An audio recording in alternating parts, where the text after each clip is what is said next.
Is this the Dr. Ray? What are you asking me? Are all people mentally ill? I have no idea. Boy, you hit the nail right on the head there. Now, why would I say something so dumb? I'm not sure what you're talking about. I don't remember what I said. You're always contagious, by the way. Am I really that awful? I don't care. I'm not concerned with that stuff. And I guess that's true, but doggone. As usual, you're doing all the talking. Well, are you better than God?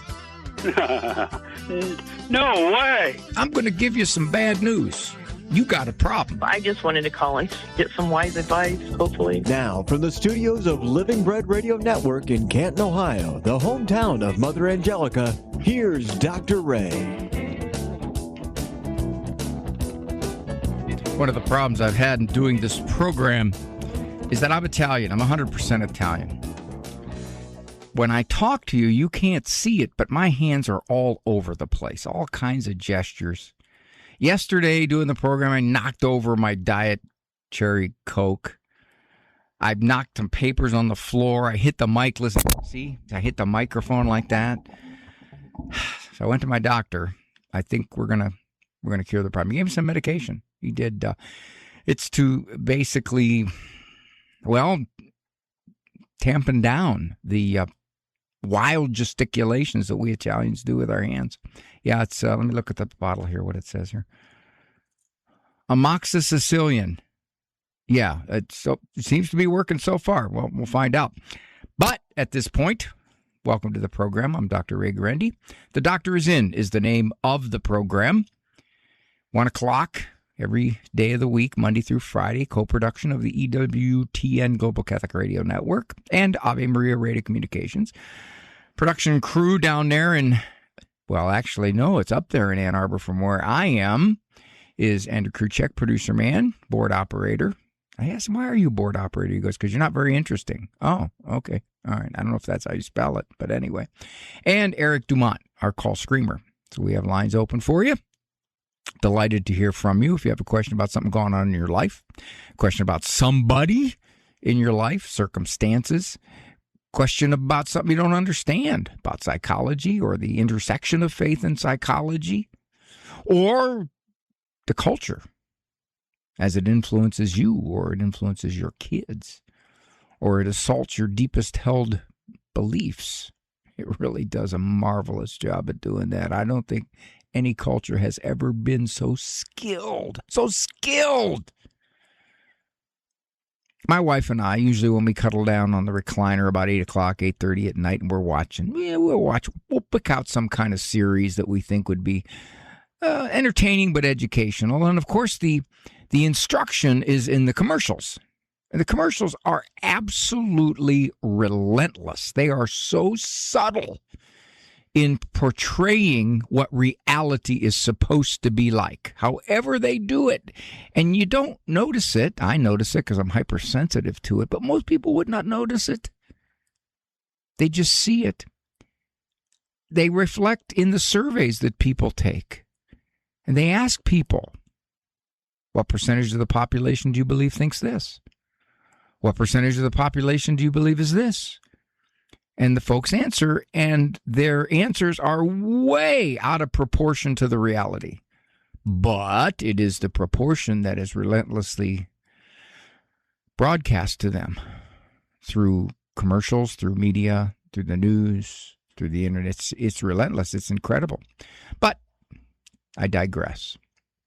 877-573-7825 is the number to call to get onto the program. 877-57 is the number. Many months ago, I came across this,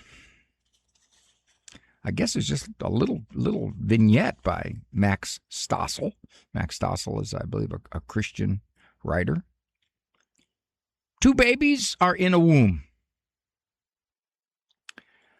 One turns to the other and asks, "Do you believe in life after delivery?" The one said, "Well, of course. There has to be something after delivery. Maybe we're here just to prepare ourselves for what will come later." "Nonsense," said the first. There's no life after delivery. What kind of life would there be? Second says, I don't know. But I think there'll be more light than here. Maybe we'll walk with our legs and eat with our mouths. Maybe we'll have other senses that we can't understand now. First baby says, that's ridiculous.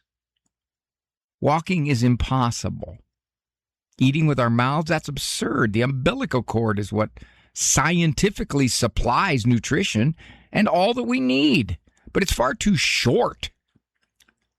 Life after delivery is to be logically excluded. The second says, what if it's just different than it is here?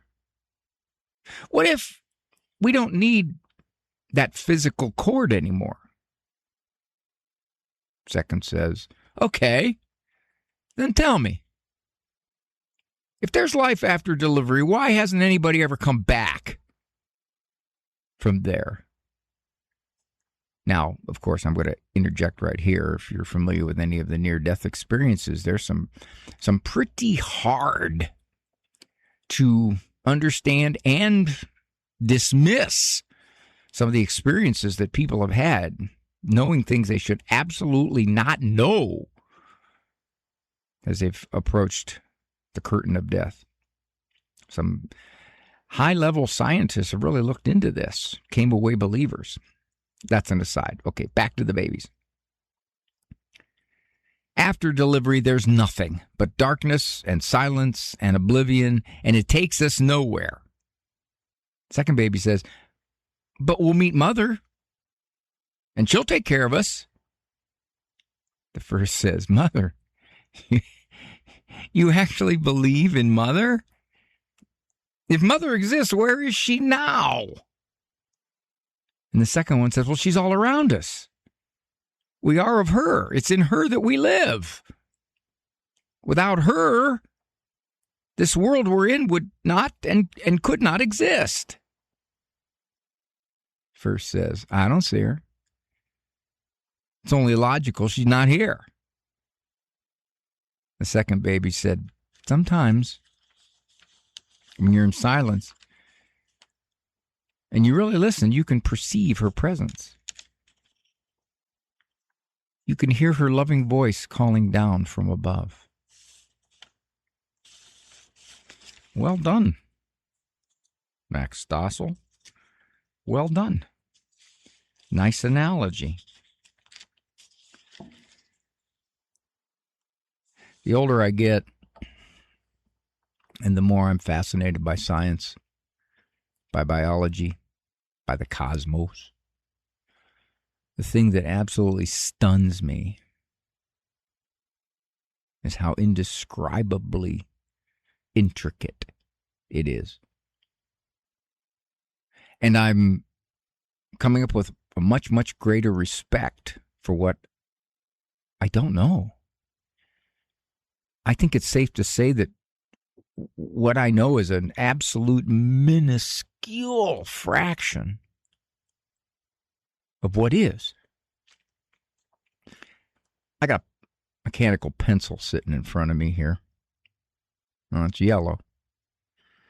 The only reason it's yellow is because, well, that's the vibration. That's the light waves that hit my retina and go into my brain and get interpreted as yellow. But the atoms and the subatomic particles in this little mechanical pencil will number in the countless trillions. Countless trillions. I don't understand that. I don't understand how they move and vibrate at sometimes close to the speed of light, which is 186,000 miles a second. I can't even comprehend this. I look at this pencil, and I'm acutely aware that I understand nothing of this pencil. A pencil. Crummy little pencil in my hand. What I know about the intricate workings of this pencil, what makes this pencil a pencil, is virtually nothing of what the pencil realistically is that is far, far, far beyond my senses, far beyond my understanding, far beyond my ability to make sense of it. And yet, one of the big stumbling blocks in believing in God is, well, I don't understand why God would. I think about that. I think, wow, if you don't understand it, but maybe you don't understand why you don't understand it because you're so incredibly limited. The most brilliant scientist in the world knows a minuscule fraction of what makes everything operate.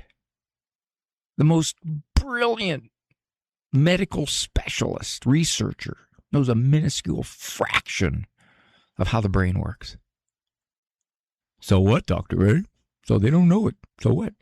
My point is, when you can start to comprehend that stuff, then you start to comprehend why God does it the way he does it. Well, I don't understand. That doesn't make any sense to me that God would do it that way.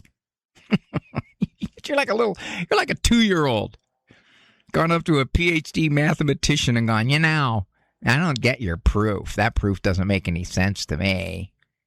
It's this incredible hubris. But waiting to use that word. Arrogance. Unspeakable arrogance in saying, well, I don't really understand, why they're suffering, and so therefore there just must not be a God. Well, I don't understand why some people die at 12 and others live to be 106. I don't get that. Makes no sense to me. Wow.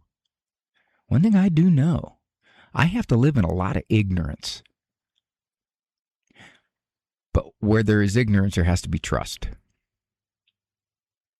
I look at the world around me and what I can understand of it just speaks of an incredible mind. I forget who said that, a very, very, very high-level scientist. It might have been Einstein, who said that the mind behind all of this is incomprehensible. Has to be. And yet, we try to understand it so we can say, well, that doesn't make sense to me. And I think Max Stossel does a real nice job of basically tapping into the ignorance of those two little babies in a womb who think that's the world and there could be no other way to exist. Somebody said once, well, you Catholics pray to the saints. How can they hear all those voices at the same time? I just want to laugh. I go, oh, okay, they all got ears, and their ears are up there, and they're saying, oh my gosh, there's such a cacophony, I can't make sense out of anybody praying to me because I can just hear all these voices, and it sounds like a massive stadium just roaring. Obviously, if there is a God, then he's got a way for them to hear the prayers of all the people on earth praying to him at the same time. All right. 877-573-7825. Got lines open. Would want to hear from you. I'm Dr. Ray. Ever get asked one of those tough questions like, do Catholics worship Mary? And in that moment, you freeze? Truthfully, the Catholic AI app gives you answers in seconds rooted in scripture, tradition, and the magisterium. Whether you're navigating a tough conversation, deepening your faith, or looking for daily spiritual guidance, Truthfully helps you know, live, and defend the Catholic faith. Truthfully can be found in the Apple App Store or Google Play. That's Truthfully, TRUTHLY. Sometimes I look around and see a world full of walking wounded. We enter life as innocent babies, but somewhere along the journey we're bruised by pain, betrayal, loss, or trauma. Some wounds cut deeper than others, shaping how we speak, react, and relate. And in those cracks, the enemy often slips in, tempting us towards sin or discouragement. So what would Jesus say? He wants to heal our wounds. He wants to comfort us. He wants to lead us back to wholeness. Like his encounter with the woman at the well, he meets us right where we're at, offering living water that restores what life has drained. That's living water in his grace, the gift that satisfies the soul and brings eternal life. We read that in the Gospel of John.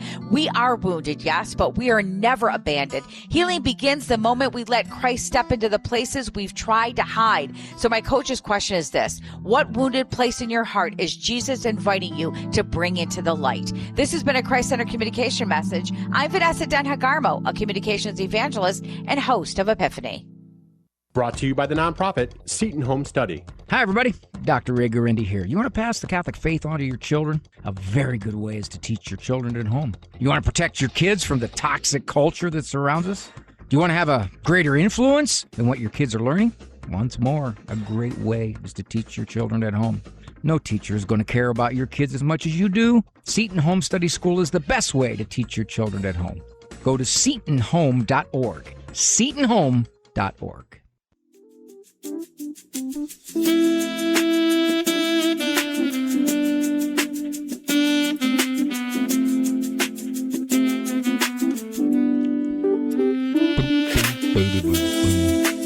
Dr. Ray Guarendi here. Program Doctor is in. Dispensing Docazin, a very potent drug for well-being.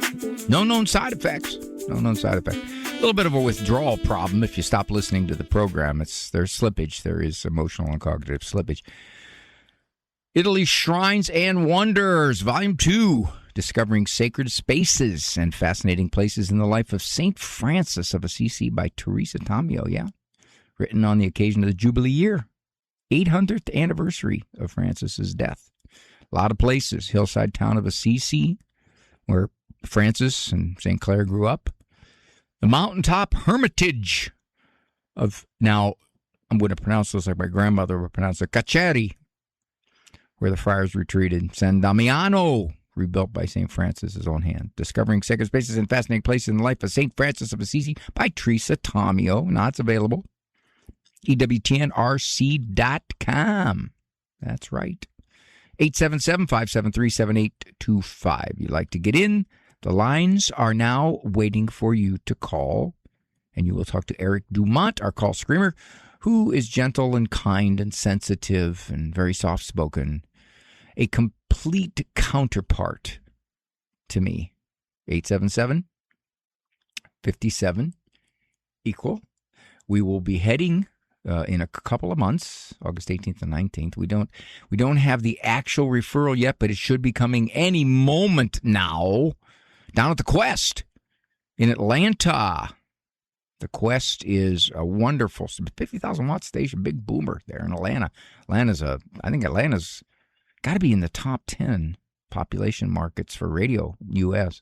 We're going to head down there with a Living Right with Dr. Ray tapings, 4 of them. And they're just putting together the sign-up sheet there to be in the audience as many times as you want. 1, 2, 3, 4 shows, however you want to do it. The audience makes the show, just like the audience makes a show here.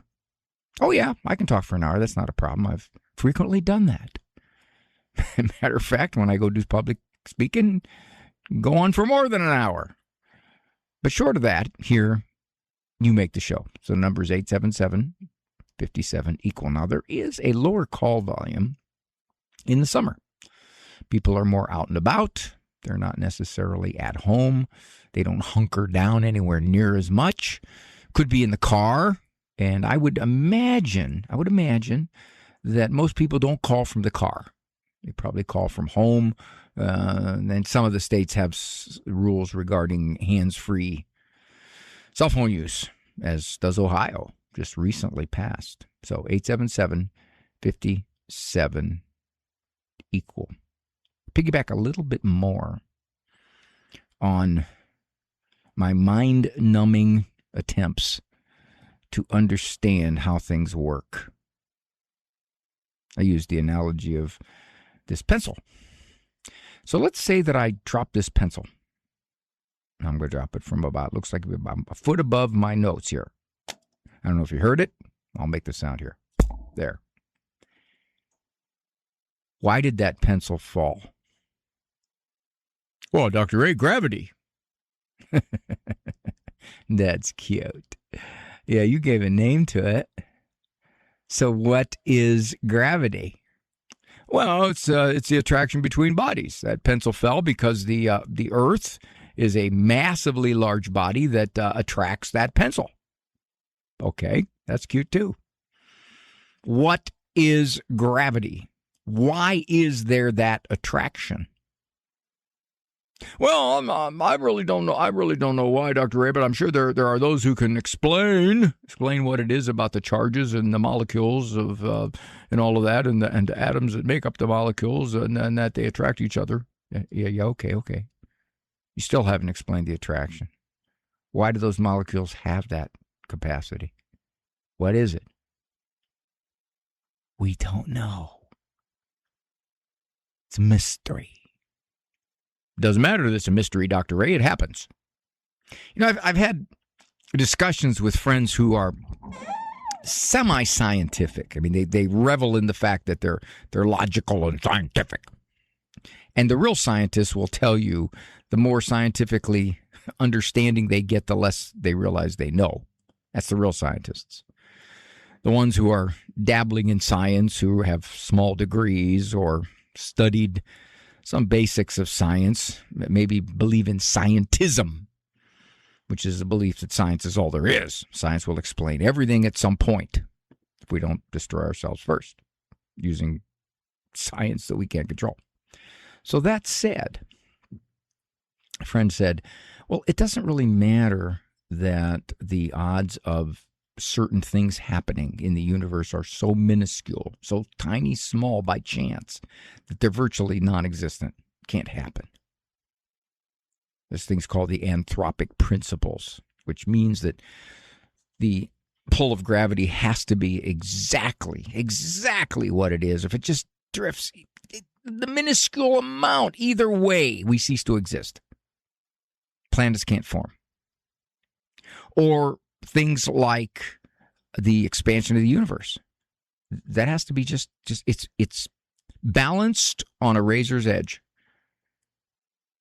Now, if it moves either way, the most infinitesimally amount, universe is completely different. We don't exist. Now, my friend's argument was, well, it doesn't matter that it's that small. What matters is that it happened. You know, so even if we say it's infinitely impossible, it happened. Well, yes, it did. So you have to answer the question, how did it happen? If you say it was by chance, we've already established that the chances are so minuscule, they're virtually non-existent. It can't be. Got to be put in motion. Got to be designed. Somehow the mathematics has to be perfectly balanced. All right. Well, I can talk about that for a long time, but calls are coming in. Let's see what we got there with Anna.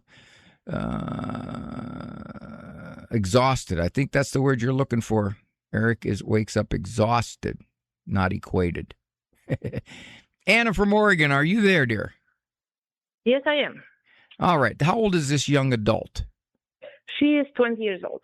She just moved out of the house, so she is far away from me. I don't have very good understanding about her schedule right now, but when she was at home, she was very erratic with sleeping, like going to sleep super late because she couldn't fall asleep. Then she would sleep in for like till noon or later, and which is the chicken, which is the egg. So she didn't really have the schedule. Now she's back at school, and she needs to be at school at 8:30. So she's trying to establish the rhythm of going to bed at 11. And she was telling me, Mom, it's so hard because I'm just laying there for hours and I cannot fall asleep. In the morning, I have to get up, and I'm super tired. I have to drink some caffeine in the morning to stay afloat during the school for 8 hours. And then when I come home, I'm exhausted. But in the evening, I get the second wind, and I'm just super energized all the time. Okay. You know, when Anna, hold on a second. That music tells us we have to take a break. You stay right there. We'll talk a little bit about possible causes for your daughter's sleep problems. This is Dr. Ray, 877-573-7825, 877-57-EQUAL. That is the number to get onto the program.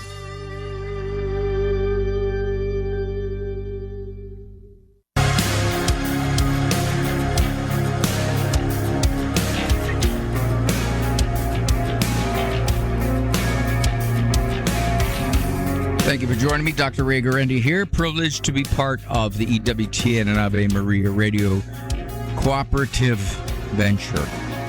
Program's been on the air for 23, 24 years. I'm getting real tired. Haven't slept the whole time. So I got to get some sleep this afternoon. Speaking of sleep, Anna's calling from Oregon. Her daughter's 20. And she struggled because she got herself on a really erratic sleep schedule when she was living at home, and she had some flexibility. She didn't have to necessarily be anywhere when she graduated high school. But now she's in college. And she says at night, she just lays there in bed for hours. And then she gets up exhausted, drags herself through the day, a little caffeinated, comes home at night, and doesn't go to bed. She says, I get my second wind. I'm ready. Then when she finally lays down, the cycle starts all over again. Anna, you still there? Yes, I am. You got it pretty right. What does your daughter think is going on? Well, she has never been an easy sleeper. I'm not sure if I should call it anxiety or not, really, but she tried a lot of different things. When she was a young teenager, she was taking melatonin to help her go to sleep. I was pretty good about monitoring her time with the devices and so on. And at this point, I think that whatever suggestion I give her, she already did all the research and she knows everything. And she's not really teachable unless she finds what's wrong by herself. And whatever I say is just whatever. But I'm just trying to figure out, is this some biological problem that, would be worth taking her to her physician, which now we have to establish a whole new way of... Anna, I can't say that from here, but most sleep problems are not biologically based in the sense that there's something wrong with the system. Generally not. Most sleep problems are a combination of a number of ingredients, not the least of which is the anxiety over being unable to sleep. That keeps you awake, keeps your mind spinning. Oh, no, another night of sleeplessness. Oh, no, another day of feeling miserable. When is this going to end? This is so terrible. I can't just lay here. So all of that is... Why does she have like this surge of energy? Well, I'm not sure she does. I think she's not gotten herself on any kind of sleep schedule. That's a problem. Another problem is that she lays there for hours. That's one of the worst things you can do. When you are fighting sleep, you don't lay in bed for 3 hours. You put a timer on yourself. And if you're not asleep in 20 minutes, you get up. You go study, or you do what you ever have to do. You read, whatever. You listen to a podcast. You do something until you're very, very sleepy, and you go lay down in bed. If you wake back up again, you don't lay there. See, that's one of the biggest problems in these kinds of sleep struggles is the bed becomes, by association, a place of stress. Oh, no, I'm just going to lay here, miserable, pondering tomorrow. Okay? Yeah. Now, one of the things in her favor is that she doesn't allow herself to be exhausted. She says, okay, last night I got 3 hours of sleep. I finally fell asleep at 4:30, and I had to get up at 7:30. I got 3 hours. Well, when evening comes, she's going to be tired. I suspect what she could be doing when she says, I'm getting my second wind, is she's socializing. She's gone out. She's with friends. She's doing things that are stimulating and keeping her awake. Not really. She says she's staying in her apartment, cleaning like crazy because everything has to be in its own place, which I have not seen that when she lived with me. She could have a mess in her room and still, not worry about it. Funny how that is, isn't it? Okay, let me interrupt you here. Yeah. I can't speculate on what exactly her sleep issues are. Yeah. The majority of American adults have sleep problems, and they really fall under a couple of categories. One, inability to fall asleep, and two, awakening during the night and then not going back to sleep. Those are two of the very big things. Now, there's a couple things. One, cognitive behavior therapy is very helpful for this. I don't know if she's gone to a sleep therapist or even a therapist who is confident in dealing with this. I had a lady just recently come to me for this. She had been having all kinds of trouble falling asleep because she took care of her mother. Her mother passed away, and it was very distressing to her. And she went through a number of just sleepless weeks, and got into a pattern, got into a habit, and pretty soon now sleep just became stressful for her. Let me refer you to this. This is a podcast by a woman named Dr. Rhonda Patrick. Okay. It is a free podcast. It's called Found My Fitness. One word, Found My Fitness. Episode number 107. Why you can't sleep and how to fix it. With a guy named Dr. Michael Grandner. I listened to that podcast.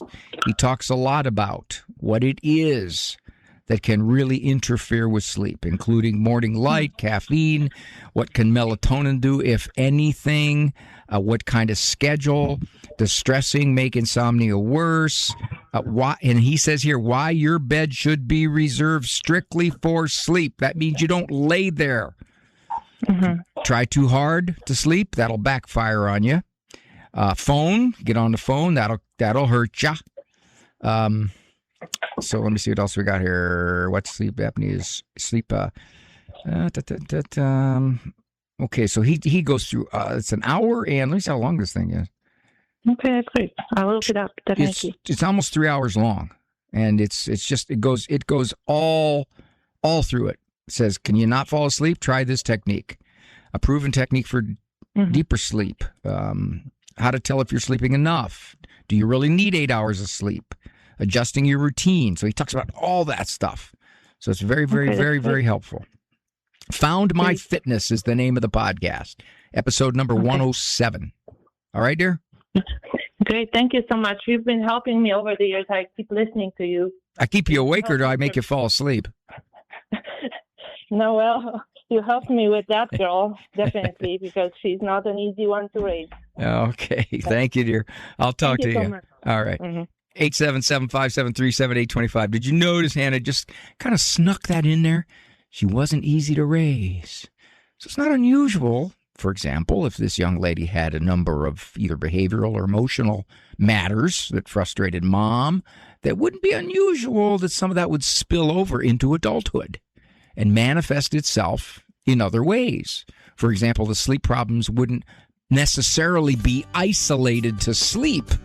They would be part of a bigger picture of maybe a young lady who, well, is struggling with college and with life or with relationships. 877-573-7825. Delighted to have your company.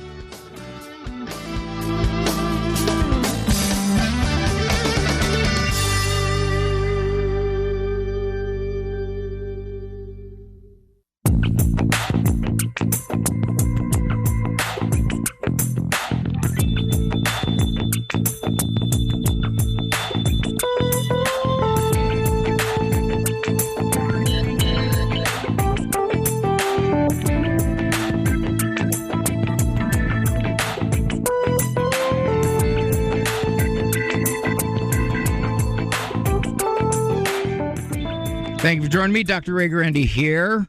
Just got a text from my doctor friend, Dr. Will, down in St. Gabriel Radio. He said, what's the name of that podcast? Found My Fitness. One word. By the way, when I've found that myself, when I'll go to bed, my mind starts to race. If I'm working on a book or something, I'm starting to think about how the paragraph's going to go, and I can't shut my mind off. So if I go longer than 5 or 10 minutes, I'll put on a podcast, and there are certain podcasts I like. I generally don't put on the Exorcist Files. That'll keep me awake. But something that is interesting, but yet doesn't require heavy concentration on my part, and I will tell you within 5 minutes I'm gone. Every time it works. Usually I have to do that sometimes maybe once a night, maybe. And for the most part, that took care of it for me. And there are podcasts out there that tell very soft stories. People say, well, I listen to ocean wave podcasts or rain podcasts. Yeah, but I prefer just a kind of a soft voice explaining something that I'm semi-interested in. I want to hear about it, but it's not going to keep me awake. All right. This is a common fear of parents. I don't think too much about it myself because I don't like the thought. Angela, how are you, dear? Hi, I'm live here. Atta girl, that's all right. That's a good thing to be grateful for. Yeah, my question was because I start crying about it every now and then because I've got some kids who I pray for all of them all the time, but I just cannot see how a couple of them are going to make it. And the thought of them being in hell when we're in heaven, do we forget this stuff? Where does the pain of having a child that's lost stop? That's a fair question. Yes, they do. I'm so afraid for them. Okay, that's one of the things that we try to wrap our head around and how God's going to take care of this, because we know that it's a possibility to reject God willfully and to be held accountable for it. We know that. But how do you answer the question of, these are my children, this is my spouse, this is my mom and dad, these are people I love, these are dear friends, these are my cousins. How do I, if I make it to heaven, how do I have complete peace and happiness knowing a whole bunch of people that I know and love on earth are not there, right? How does that happen, correct? Okay, fair. That's a fair question. I've heard it explained a number of ways. First, God is more loving than we are. So what we think would keep somebody from getting to heaven might not keep them from getting to heaven. All right, he takes a look at the whole picture, and he sees what is full, willful rejection of him and his ways and what isn't, and what are mitigating circumstances. So he knows all that. That's one. Two, he says that heaven is a place of complete bliss. You can't even fathom the level of peace and contentment that you'll have in heaven. So therefore, there must be some way that he uses to get you past the memory, or if you have the memory, that it doesn't ache at you like it would here on earth. It's got to be some way he does it. That's what I rely upon. There are many people in my life that, as far as I know, they don't pay any attention to God whatsoever. They might pull him down from the shelf if they're in trouble or if they're having a crisis, but for the most part, they live the way they wish to live, and they don't give God much more than a cursory nudge. Now, and that's probably most of them. So what do we do about all that? And I guess I trust God to make it okay. Angela, I don't look at it and say, well, I can't understand how I can be happy in heaven if the people I love are not there. Well, I trust God has some way to make that happen. I have no idea what it is. I can speculate, but that's it. I know many people in my life I love dearly, and they look like they're just gone to their old age, not changing much, not thinking about God, or maybe even outright rejecting belief in him. I don't know what's going to happen to them. I have no idea. It's God's call. But assuming they don't make it to heaven, then there must be some way that I will not be in pain because they're not there. Whether they're expunged from my memory, whether I am so enraptured by being with God that just dwarfs any feeling like that, whether it is because I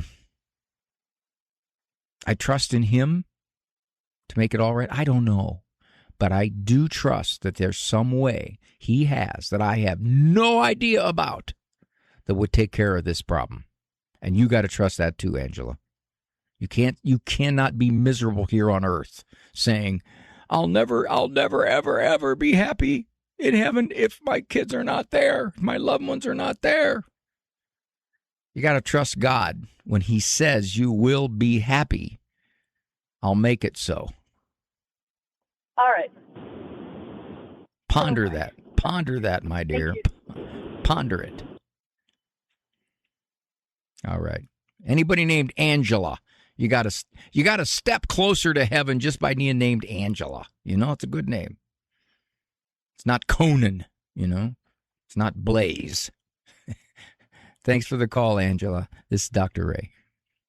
For 2,000 years, Christians have lived and worshipped in Lebanon. Today, that last stronghold of Christian faith in the Middle East is under immense pressure, violence, economic collapse, and political instability. If we want this ancient Christian community to remain, now is the moment to stand with them. Join us for the Lebanon Appeal fundraising dinner Thursday, June 25th at 6:30 at the Christ the King Parish in Ann Arbor. Learn more and register at avemariaradio.net/events. How does freedom affect our actions? According to the Catholic Catechism, freedom makes us responsible for every act that we have directly willed. Despite her efforts to place all the blame on the serpent, Eve was directly responsible for initiating and committing original sin. She knew God had forbidden her to eat from the tree of good and evil, yet she did it anyway. Cain deliberately killed his brother Abel. King David deliberately committed both adultery and murder. None of the three were ignorant of the gravity of their acts, and there were no mitigating circumstances that diminished their responsibility. However, David was particularly remorseful when confronted with his guilt. The Catechism tells us that the right to the exercise of freedom, especially in moral and religious matters, is an inalienable requirement for the dignity of the human person. This is Peggy Stanton, and this has been the Order of Malta's Minute with the Catechism. Ave Maria in the Afternoon is underwritten by the following nonprofit organization: Real Estate for Life. Buying or selling your home or business property? Real Estate for Life can connect you with one of 1,400 pro-life real estate agents around the world. When Real Estate for Life receives a referral fee, they donate 70% to Ave Maria Radio and Human Life International. More information at realestateforlife.org or 877-LIFE-US1. That's realestateforlife.org.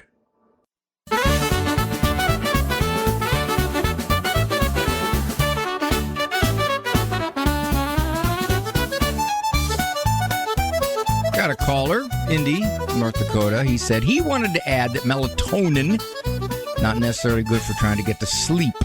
Well, the question becomes, and the research I think is scattered on this, that necessarily might not be all that effective. I don't think because it's a naturally occurring hormone that it is addictive, although I will say that the research is pretty clear on sleep medication. For any kind of long-term use, don't do it. It doesn't work long-term. Might get you through a little bit of a crisis, some of the over-the-counter stuff, but some of the prescribed stuff, the research is pointing to the negative. Indy says, I like to read to fall asleep. It's very true. I left it out. He said, I like to read your books, Dr. Ray, to fall asleep. Okay, Eric, I appreciate you leaving that out of there. I mean, you didn't put it in there, but I'm assuming that's what he said. Yes, your eyes can get heavy when you read. That is true. One of the biggest things, and I got to reiterate this, sleep structure, sleep schedule, all of this. We used to be much more diurnal. That means we'd follow the cycles of day-night. It got dark. Most of human history, you couldn't do much. Yeah, you had a fire, maybe, but not a whole lot. You didn't have lights that could light up the whole world for you, and you could continue to exist in bright light. That didn't happen. So the diurnal rhythms of our world helped you not have sleep problems. You were more or less forced upon a schedule.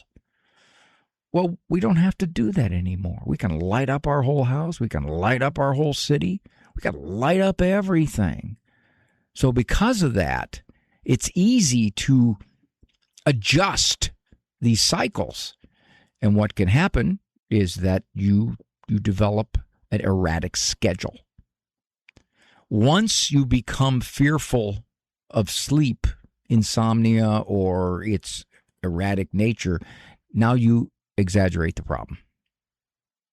Another night of sleeplessness. Now, one of the things that sleep therapists will tell you is that you can't fear a sleepless night. If you say to yourself, okay, I'm gonna have a sleepless night, even if I have to get up and walk around and do things and then finally go lay back down in bed and then have to get up again because I get wide awake as soon as I lay down in bed, all of that, and you end up getting an hour and a half of sleep. The next day, you'll be tired. You will. You may be a little less cognitively sharp. Usually the cognitive deterioration takes a couple days, but you'll be a little less cognitively sharp. Now, what you will have in your favor is exhaustion, believe it or not. Your body is going to say, I'm whooped. I am really, really tired. Don't take a nap during the day. Do not do that. Go through your day, get to bed, try to establish some good sleep habits. A cooler room is better than a warmer room, no question about that. A darkened room is better than a room with some ambient light, no question about that. Don't get on your phone. That's bad. That's real bad. That'll hurt you. So you develop some sleep strategies, and you recognize that exhaustion is your ally. One sleep researcher called sleep the gentle tyrant. Let's say that you're forced to stay awake for whatever the reason for 4 days. Do you realize, long about that time, there is nothing that's going to keep you awake? Nothing. The loudest noise will not keep you awake. Temperature extremes will not keep you awake. Pretty much pain won't keep you awake. The body just craves it. Now, what is it about sleep we have to have evolutionarily? I don't know. I don't know what it is, because sleep is a dangerous state. Think about it. When you're asleep, you're not able to protect yourself. You're not able to take on threats. Sleep is not a good thing, especially for animals in the wild. Man, sleep is dangerous. What was that sleep website? Hold on. Found My Fitness. Now, that's not a sleep website. She did, number 107 was a 3+ hour interview of a guy who's a sleep specialist. Found My Fitness. What's the lady's name? Dr. She's a good, she's a good lady. Hold on a second here. I'll find her. Podcast. Rhonda Patrick. Yes, right. Thank you, Andrew. Another one that I have gotten into was The Drive with Peter Attia. Attia is a surgeon, and he is heavily exploring of the research all across the spectrum, the medical spectrum, the psychological spectrum. He has some great guests on there. He talks heavily about life fitness. He talks heavily about not necessarily lifespan, but health span. Talks a lot about strength training, a lot about aerobics, a lot about diagnosing certain types of issues. It's very, very extensive stuff. Great stuff. And you don't have to listen to all of them because some of them might have no relevance to you. He talks about Alzheimer's and some of the latest research in Alzheimer's. So Peter Attia, I think he spells it Attia, Dr. Peter Attia, The Drive. That's a fantastic one. I like that. I love listening to Father Spitzer's Universe, and Jimmy Akin's Mysterious World. That's some fascinating subjects in Jimmy, and he talks a lot about some psychological mysteries. He also has a podcast called the Jimmy Akin Podcast, which deals with an awful lot of scripture interpretation, history regarding scripture, apologetics regarding scripture, logic and reason regarding our faith. So good stuff. Those are all great things. And my only sadness is I don't have enough time to listen to all of them. I would love to. So pretty much drawing to a close. This is true. I'm not making this up. One young mom wrote me, this was several years ago, and she said that her young daughter, probably, 8, 9, 10 months, struggling to sleep through the night.